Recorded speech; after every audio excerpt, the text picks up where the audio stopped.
जय भोलेनाथ। मैं हूँ वामिका और आप सभी का हमारे चैनल आध्यात्मिक सागर में बहुत बहुत स्वागत है। आप सभी का दिन शुभ और मंगलमय हो और भोलेनाथ जी आपकी सभी मनोकामनाएं पूर्ण करें। आज आप सुनिए फाल्गुन मास महात्म्य का अध्याय 19।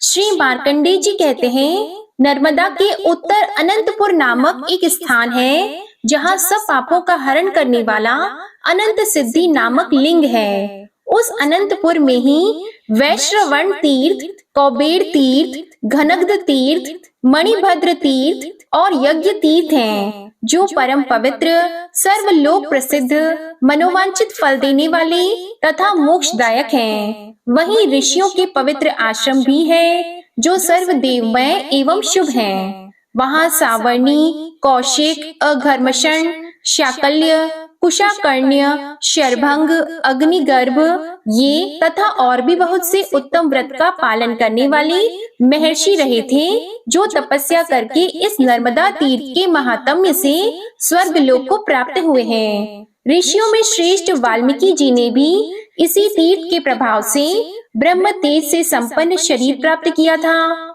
इक्ष्वाकु, कुवलयाश्व, दिलीप, नहुष, वेणु, राजा ययाति, अजपाल और है ये तथा अन्य भी बहुत से राजाओं ने अनंतपुर में निवास किया है। इस अनंतपुर के क्षेत्र में ही नर्मदा के तट पर जो भगवान महेश्वर निवास करते हैं, उनका विधि पूर्वक पूजन करके वे सभी नरेश स्वर्ग लोक को प्राप्त हुए हैं। पर्यंक पर्वत से पश्चिम जहाँ तक अनंतपुर का क्षेत्र है, वह परम शुभ है। इसके भीतर जिनकी मृत्यु होती है, वे दान धर्म से रहित हो तो भी 14 इंद्रों के समय तक स्वर्ग लोक में प्रतिष्ठित होते हैं। इसके बाद द्वीपेश्वर नामक उत्तम तीर्थ है, जो व्यास तीर्थ कहलाता है। वहाँ स्नान करके मनुष्य अश्वमेध यज्ञ का फल पाता है। वह इच्छा अनुसार उत्तम फल देने वाला श्रेष्ठ तीर्थ है। द्वीपेश्वर में स्नान करके जो वृषभ दान करता है,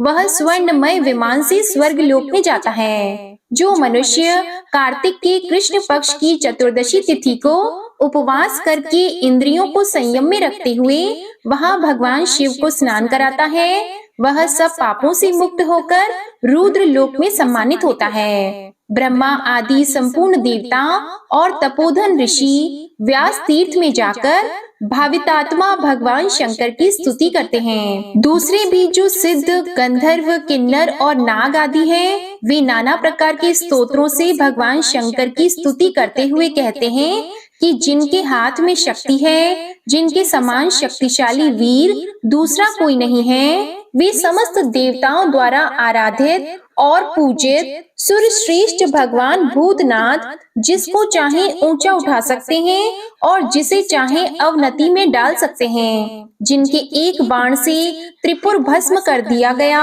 जिनके ललाटवर्ती नेत्र द्वारा देखने मात्र से कामदेव भस्म हो गया और जिन्होंने अपने श्रेष्ठ त्रिशूल से अंधकासुर को चीर डाला, उनके साथ कौन विरोध कर सकता है। जिन्होंने अपनी जटा के अग्रभाग में जल राशि की उत्ताल तरंगों से संयुक्त गंगा जी को धारण कर रखा है, जिनके चरणाविंद के अंगुष्ठ का तनिक सा दबाव पाकर लंकापति रावण मूर्छित होकर गिर पड़ा था, जिन्होंने समस्त देवताओं और असुरों के समक्ष दक्ष के यज्ञ का क्षण भर में विध्वंस कर डाला था, जिनके लिंगमय विग्रह के पूजन से मनुष्य मनोवांछित फल प्राप्त करता है, उन भगवान शंकर के समान या उनसे बढ़कर दूसरा कौन देवता है। जो विधि पूर्वक महादेव जी की आराधना करके यस यास्ति शक्ति इत्यादि स्तोत्र का प्रातः काल प्रयत्न पूर्वक पाठ या स्मरण करता है,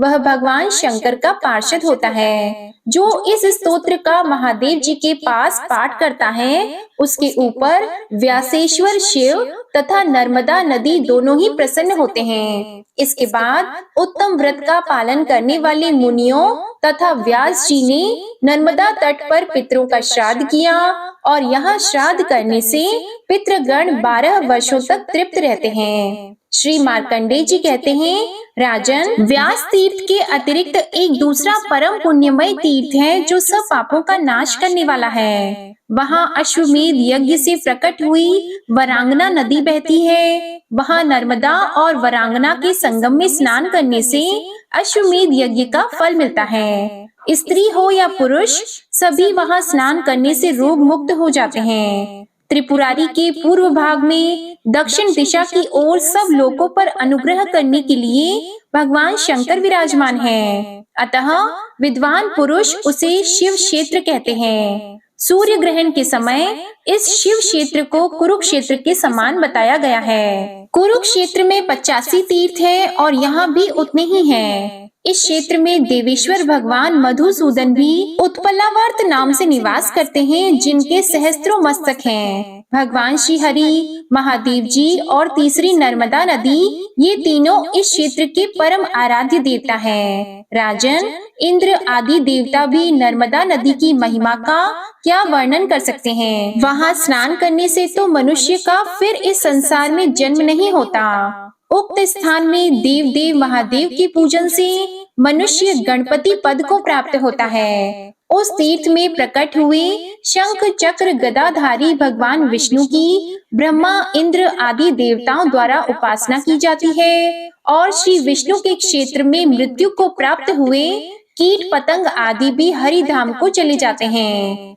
मनुष्य अपने वश में हो या परवश हो, जो संगम तीर्थ में प्राण त्याग करता है वह 10,000 वर्षों तक विद्याधर लोक में राजा होता है। हे युधिष्ठिर, जो यहाँ तिल और जल से पितरों का तर्पण और उन्हें पिंडदान करता है, उसके पितर तृप्त होकर परम गति को प्राप्त होते हैं। एकादशी को निराहार रहकर गंध और पुष्पों से भगवान श्री विष्णु का पूजन करें, रात में जागकर दीप जलाएं, फिर द्वादशी को पंचगव्य लेकर हविष्यान से पारण करें। पारण के पूर्व ब्राह्मणों को भोजन कराकर दक्षिणा दे। जो मनुष्य पवित्र एवं एकाग्रचित होकर उस क्षेत्र में ओम नमो भगवते वासुदेवाय इस द्वादशाक्षर मंत्र का जप करता है, वह फिर गर्भ में नहीं आता और उसका कभी जन्म ही नहीं होता। वह अपने अनेक जन्मों के भयंकर पापों को उसी प्रकार तत्काल भस्म कर देता है जैसे आग रुई के ढेर और सूखे काठ को जला देती है। हे महाभाग युधिष्ठिर, इसके बाद नर्मदा के उत्तर तट पर परम उत्तम कपिला तीर्थ है, जो सब पापों को हरने वाला है। पुरुष हो या स्त्रियां, यदि वे जितेंद्रिय होकर उस तीर्थ में स्नान करने के बाद देवताओं और पितरों का तर्पण करते हैं तो तीनों ऋणों से मुक्त हो जाते हैं। उस तीर्थ में ब्राह्मणों को भोजन कराकर मनुष्य परम गति को प्राप्त होता है। उसके बाद नर्मदा के उत्तर तट पर त्रिपुरारी नामक विख्यात एक उत्तम तीर्थ है, जो तीनों लोकों में प्रसिद्ध है। हे भारत, वहाँ 1.25 लाख तीर्थों का निवास है। उस तीर्थ में 108 स्वयंभू शिवलिंग विद्यमान है। यह वही स्थान है जहाँ त्रिशूलधारी देवाधिदेव महादेव ने त्रिपुर को मार गिराया था। यहाँ देव देव महादेव के नाम और कीर्तन से तथा नर्मदा जी के जल द्वारा उनका स्नान और पूजन करने से ब्रह्म हत्या नष्ट हो जाती है। गंध, पुष्प, धूप, दीप तथा वैभव विस्तार से पूजन करने पर जो पुण्य होता है उसकी गणना सहस्त्रों वर्षों में भी नहीं की जा सकती। भगवान शिव के उद्देश्य से जब दान किया जाता है तब उस दान का पुण्य असंख्य हो जाता है। हे राजन, वे मनुष्य धन्य हैं जो त्रिपुरारी में स्नान करके महादेव जी का दर्शन करते हैं। जो मानव त्रिपुरारी में निवास करता है वह साक्षात कैलाश में निवास पाता है। जो इच्छा या अनिच्छा से भी त्रिपुरारी में प्राण त्याग करता है वह विमान द्वारा महादेव जी के परम धाम में जाकर वहाँ के दिव्य वैभव का उपभोग करता है। वहाँ देवेश्वर त्रिपुरारी शिव 33 कोटि प्रसिद्ध देवताओं के साथ निवास करते हैं। इसलिए इस त्रिपुरारी क्षेत्र को शिव क्षेत्र कहा गया है। उसकी लंबाई चौड़ाई 2 कोस की है और इस बीच में जिनकी मृत्यु होती है वे शुभ गति को प्राप्त होते हैं। यही सब सिद्धियों को देने वाले गोकर्ण, महादेव, वटेश्वर, सिद्धलिंग, कामेश्वर, अनंगेश्वर, कपोतेश्वर, सर्वेश्वर, सोमनाथ, ब्रह्मोश्वर, शिव, नारायण, सिद्धनाथ, चांद्रलिंग, सिद्धेश्वर, यज्ञेश्वर, गायत्री लिंग तथा रोहिणी तीर्थ आदि हैं। विष्णु, मरीच, मैत्रेय, विभांड पुत्र, तपस्वी शौनक तथा उग्र तपस्वी दुर्वासा आदि 50,000 सिद्ध त्रिपुरारी में निवास करते हैं। इस पुरी की स्तुति सहस्त्रों वर्षों में भी नहीं की जा सकती। जिसमें कपिल मुनि का अवतार हुआ था, वह काल संज्ञक स्वयंभू मनवंतर प्राप्त होने पर अयोध्यापुरी में महायशस्वी मनु नामक एक चक्रवर्ती राजा हुए थे। उनका जन्म सूर्य वंश में हुआ था। उन्होंने भगवान शंकर और विष्णु की आराधना करके अयोध्यापुरी प्राप्त की थी। जैसे कुबेर की अलकापुरी विख्यात है तथा जिस प्रकार इंद्र की अमरावतीपुरी बड़ी मनोहर है, अयोध्या भी वैसी ही शोभा संपन्न थी। वहां रहकर महाराज मनु 7 द्वीप, 9 खंड तथा पर्वत, वन और काननों सहित समस्त पृथ्वी का पालन करते थे। एक दिन पूर्णिमा को एक पहर रात व्यतीत होने के बाद राजा के कानों में आकाश में विचरने वाले विमानों की शुद्र घंटिका का शब्द सुनाई पड़ा। उनमें संगीत और वाद्य की भी ध्वनि हो रही थी। वह सब देख और सुनकर राजा को बड़ा विस्मय हुआ। वे सोचने लगे, ये विमान किसके हैं जो मेरे ही भवन के ऊपर खड़े हैं? यह कितना साहसपूर्ण कार्य है। इस प्रकार सोच विचार में पड़े हुए राजा की वह रात्रि व्यतीत हो गई। सूर्योदय होने पर नैतिक धर्म कर्म का अनुष्ठान पूरा करके राजर्षि मनु ने वशिष्ठ मुनि से कहा, हे महामुने, यह मेरे महल के ऊपर किसके विमान है तथा ये किस कर्म के फल से या किस किस दान और नियम के पालन से प्राप्त होते हैं? क्षत्रिय वंश में उत्पन्न होकर जो पृथ्वी का शासन करता है, वह यज्ञों का अनुष्ठान करके माता और पिता के कुल को स्वर्ग लोक में पहुंचाता है। वास्तव में उसी राजा का जन्म लेना सार्थक है जिसके शासन में इस भूमंडल पर किसी प्रकार का पाप कर्म नहीं हो पाता। दूसरे लोग तो केवल माता पिता को क्लेश या दुख देने के लिए ही उनके पुत्र रूप से जन्म ग्रहण करते हैं। तब राजा मनु के ऐसा कहने पर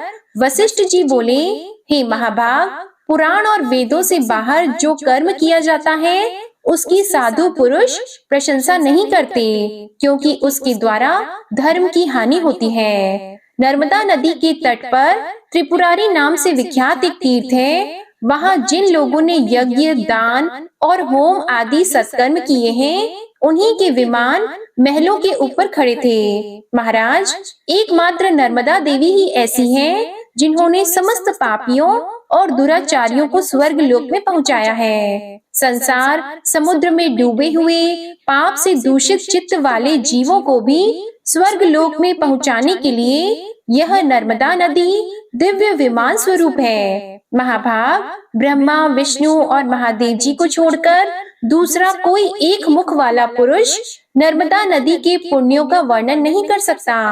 नर्मदा तट पर किए हुए तप, दान और सत्कर्मों के पुण्य की कोई भी गणना नहीं कर सकता। जम्बू द्वीप में जो तीर्थ और समुद्र हैं, उनमें से कोई भी नर्मदा नदी की समता नहीं कर सकते। पुण्य क्षेत्र में किया हुआ पाप वज्रलेप हो जाता है। यही बात धर्म के लिए भी है। वहाँ किया हुआ धर्म भी अक्षय होता है। यह जीवन चंचल है, क्षण भंगुर है, इसलिए मनुष्य कभी पाप न करे। राजा मनु ने नर्मदा के सुयश का वर्णन सुनकर अपने मंत्रियों, सदस्यों तथा सेवकों को आज्ञा दी, तुम सब लोग राजकीय सामग्री लेकर शीघ्र ही नर्मदा की यात्रा करो, विलंब नहीं होना चाहिए। इसके बाद राजा वेद वेत्ता ब्राह्मणों के साथ देव दानव वंदे त्रिपुरारी पुरी को गए। वहाँ रानियों तथा समस्त परिवार के साथ नर्मदा जी के जल का दर्शन करके वे जन्म भर के पापों से मुक्त हो गए। उस तीर्थ में विधि पूर्वक स्नान करके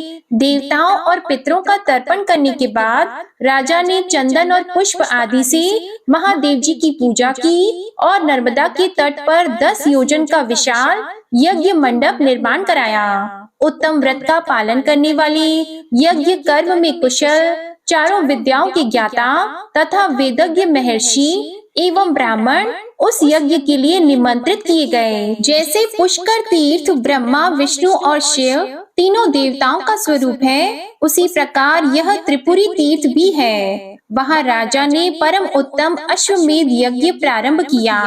उस यज्ञ में संपूर्ण देवताओं का आह्वान किया गया। देवराज इंद्र भी पधारे थे। मनु ने अर्घ, पाद्य, मधुपर्क और विष्टर आदि देकर सबको संतुष्ट किया। वेदोक्त विधि के अनुसार यज्ञ का कार्य पूर्ण हुआ। ब्राह्मणों को वैभव के अनुसार दक्षिणा देकर प्रसन्न किया गया। देवता, पितर और मनुष्य सभी तृप्त होकर परम गति को प्राप्त हो गए। ब्रह्मा, विष्णु और शिव राजा को वरदान देकर अपने अपने लोक में गए। इस तीर्थ में किया हुआ तप और दान सब कुछ अक्षय होता है। इस प्रकार महातेजस्वी महाराज मनु का यज्ञ जब पूरा हो गया, तब उन्होंने हाथ जोड़कर नर्मदा जी से कहा, देवी, केवल सहस्त्रों चांद्रायण और सैकड़ों सोम याग का जो फल है, वह तुम्हारे जल का पान करने मात्र से होने वाले पुण्य की समता नहीं कर सकता।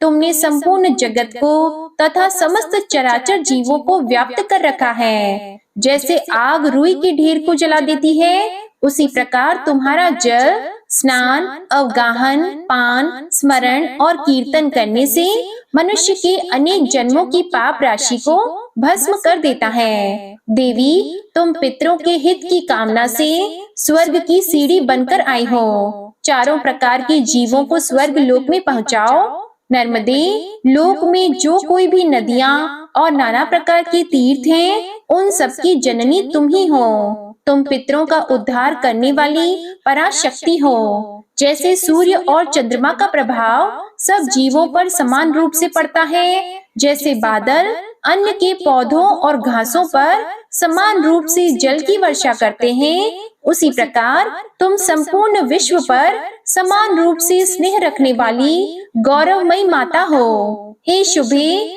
ब्रह्मा और बृहस्पति जी सहस्त्रों वर्षों तक लगे रहने पर भी तुम्हारे गुणों का पूरी तरह वर्णन करने में समर्थ नहीं है। अमित तेजस्वी मनु के द्वारा किए हुए इस स्तवन को सुनकर परम सौभाग्यशालिनी नर्मदा देवी बोली, महाभाग, मैं तुम पर बहुत प्रसन्न हूँ। तुम कोई मनोवांछित वर मांगो। तब महादेवी नर्मदा को नमस्कार करके राजा ने कहा, देवी, तुम संपूर्ण जगत को पवित्र करो और अयोध्या प्रदेश में अनेक नदियां प्रकट हो जाएं। देवलोक में गंगा आदि अनेकों सरिताएं बहती हैं, ऐसा सुना जाता है। वे सब इस भूलोक में भी जिस प्रकार उतर आए, वैसा कोई उपाय करो। तब नर्मदा देवी बोली, हे राजा, त्रेता के प्रथम भाग में तुम्हारे कुल में भगीरथ नाम से विख्यात एक राजा होंगे। वे इस लोक में गंगा जी को लाएंगे। त्रेता के द्वितीय भाग में इस भारतवर्ष के भीतर कालिंदी, सरस्वती, सरयू तथा महाभागा, गंडकी आदि नदियां भी प्रकट हो जाएंगी। तुम्हारे वंश में उत्पन्न भगीरथ के ही नाम पर सरिताओं में श्रेष्ठ गंगा जी भागीरथी कहलाएंगी। भागीरथी के ही समान उनका दूसरा नाम जाह्नवी भी होगा। उक्त सभी नदियां कन्या द्वीप में प्रसिद्धि को प्राप्त होंगी। आज का अध्याय समाप्त हुआ। इसके आगे का वृतांत आप अगले अध्याय में सुनेंगे। अब आप सुनिए श्री शिव चालीसा पाठ। श्री गणेश गिरिजा सुवन मंगल मूल सुजान, कहत अयोध्या दास तुम देहु अभय वरदान। जय गिरिजापति दीन दयाला, सदा करत संतन प्रतिपाला। भाल चंद्रमा सोहत नीके, कानन कुंडल नाग फनी के। अंग गौर शिर गंग बहाए, मुंड माल तन छार लगाए। वस्त्र खाल बागंबर सोहे, छवि को देख नाग मुनि मोहे। मैना मातु की है दुलारी, बाम अंग सोहत छवि न्यारी।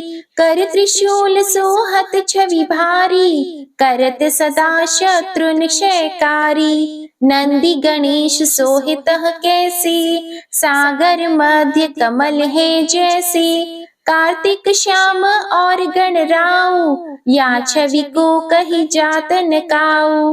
देवन जब ही जाए पुकारा, तब ही दुख प्रभु आप निवारा। किया उपद्रव तारक भारी, देवन सब मिली तुम ही जुआरी। तुरत षडानन आप पठायहु, लव निमेष महामारी गिरायहु। आप जलंधर असुर सहारा, सुयश तुम्हार विदित संसारा। त्रिपुरासुर सन युद्ध मचाई, सब ही कृपा कर लीन बचाई। किया तपहि भागीरथ भारी, पूरब प्रतिज्ञा तसु पुरारी। दानिन मह तुम सम को नाही, सेवक स्तुति करत सदाही। वेद नाम महिमा तव गाई, अकथ अनादि भेद नहीं पाई। प्रगट उदधि मंथन में ज्वाला, जरे सुरासुर भय विहाला। कीन्ह दया तह करी सहाई, नीलकंठ तब नाम कहाई। पूजन रामचंद्र जब कीन्हा, जीत के लंक विभीषण दीन्हा। सहस कमल में हो रहे धारी, कीन्ह परीक्षा तब ही पुरारी। एक कमल प्रभु राखे जोई, कमल नयन पूजन चह सोई। कठिन भक्ति देखी प्रभु शंकर, भय प्रसन्न दिए इच्छित वर। जय जय जय अनंत अविनाशी, करत कृपा सबकी घटवासी। दुष्ट सकल नित मोहि सतावे, भ्रमत रहे मोहि चैन न आवे। त्राहि त्राहि मैं नाथ पुकारो, यही अवसर मोहि आन उबारो। ले त्रिशूल शत्रुन को मारो, संकट से मोहि आन उबारो। मातु पिता भ्राता सब कोई, संकट में पूछत नहीं कोई। स्वामी एक है आस तुम्हारी, आय हरहु अब संकट भारी। धन निर्धन को देत सदाही, जो कोई जाचे वो फल पाही। अस्तुति के ही विधि करो तुम्हारी, क्षमहु नाथ अब चूक हमारी। शंकर हो संकट के नाशन, मंगल कारण विघ्न विनाशन। योगी यति मुनि ध्यान लगावी, नारद शारद शीश नवावी। नमो नमो जय नमो शिवाय, सुर ब्रह्मादिक पारन पाए। जो यह पाठ करे मन लाई, तापार होत है शंभु सहाय। ऋण के हो जो कोई अधिकारी, पाठ करे सो पावन हारी। पुत्रहीन कर इच्छा कोई, निश्चय शिव प्रसाद तेहि होई। पंडित त्रयोदशी को लावे, ध्यान पूर्वक होम करावे। त्रयोदशी व्रत करे हमेशा, तन नहीं ताकि रहे कलेशा। धूप दीप नैवेद्य चढ़ावे, शंकर सम्मुख पाठ सुनावे। जन्म जन्म के पाप नसावे, अंतवास शिवपुर में पावे। कहे अयोध्या आस तुम्हारी, जानी सकल दुख हरहु हमारी। नित नेम कर प्रातः ही, पाठ करो चालीसा। तुम मेरी मनोकामना, पूर्ण करो जगदीश। मगसर छठी हेमंत ऋतु, संवत 64 जान। स्तुति चालीसा शिव ही, पूर्ण कीन कल्याण। शिव चालीसा समाप्त होती है। प्रेम से बोलिए भगवान भोलेनाथ की जय। आपको आज की कथा पसंद आए तो वीडियो को लाइक कीजिएगा, शेयर कीजिएगा, कमेंट में भगवान भोलेनाथ जी की जय लिखिएगा और चैनल को भी सब्सक्राइब कीजिएगा। इसी के साथ आज आप हमारे चैनल पर गुरुवार व्रत की कथा भी जरूर सुनिएगा। जय भोलेनाथ।